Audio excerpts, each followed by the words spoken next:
తెలంగాణ రాష్ట్రాన్ని సాధించిన తెలంగాణ రాష్ట్ర తొలి ముఖ్యమంత్రి గారు మాకు దైవ సమానులు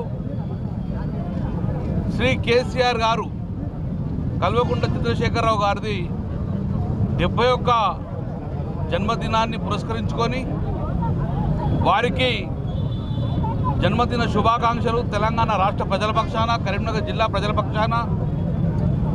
వారు ఆరోగ్యాలతోటి, వారి కుటుంబం అంతా కూడా ఆరోగ్యాలతోటి నిండు నూరేళ్లు బతకాలి. వారు నిండు నూరేళ్లు బతకడం అంటే వారి కుటుంబం కోసం కాదు, ఈ తెలంగాణ రాష్ట్రం యొక్క బడుగు బలహీన వర్గాల అభ్యున్నతి కోసం, తెలంగాణ రాష్ట్రంలో ప్రశాంతత కోసం కేసీఆర్ గారు నిండు నూరేళ్లు బతకాలని చెప్పి మేము ఆ దేవుణ్ణి వెంకటేశ్వర స్వామి ప్రార్థిస్తున్నాము. ఒక్కసారి ఆలోచించుకుంటే భారతదేశంలో ఎన్నో రాష్ట్రాలు ఉన్నాయి, ఈ ప్రపంచంలో ఎన్నో దేశాలు ఉన్నాయి. ప్రపంచంలో ఏ దేశంలో పుట్టని విధంగా, ఈ దేశంలో ఏ రాష్ట్రంలో పుట్టని విధంగా తెలంగాణ గడ్డ మీద కేసీఆర్ పుట్టడం అనేది తెలంగాణ ప్రజల అదృష్టం. నిజంగా కేసీఆరే తెలంగాణ రాష్ట్ర గడ్డ మీద పుట్టకపోతే ఈ తెలంగాణ రాష్ట్రం ఏర్పాటు కోసమే ఉద్యమించే నాయకుడు ఉండేవాడా? అందుకే ఈరోజు తెలంగాణ గడ్డ మీద పుట్టినందుకు, ఆ గడ్డ మీద మేము పుట్టినందుకు నిజంగా మేమంత అదృష్టవంతులం.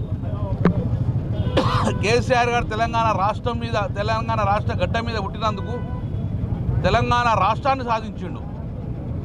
నిజంగానే తెలంగాణ రాష్ట్రం గిట్ట సాధించకపోతే, కేసీఆర్ జన్మించకపోతే, తెలంగాణ రాష్ట్రం సాధించకపోతే గత 70 సంవత్సరాలు ఎలా అయితే ఇబ్బంది పడుతుందో తెలంగాణ రాష్ట్ర ప్రజలు అలాగే ఇబ్బంది పడేవారు.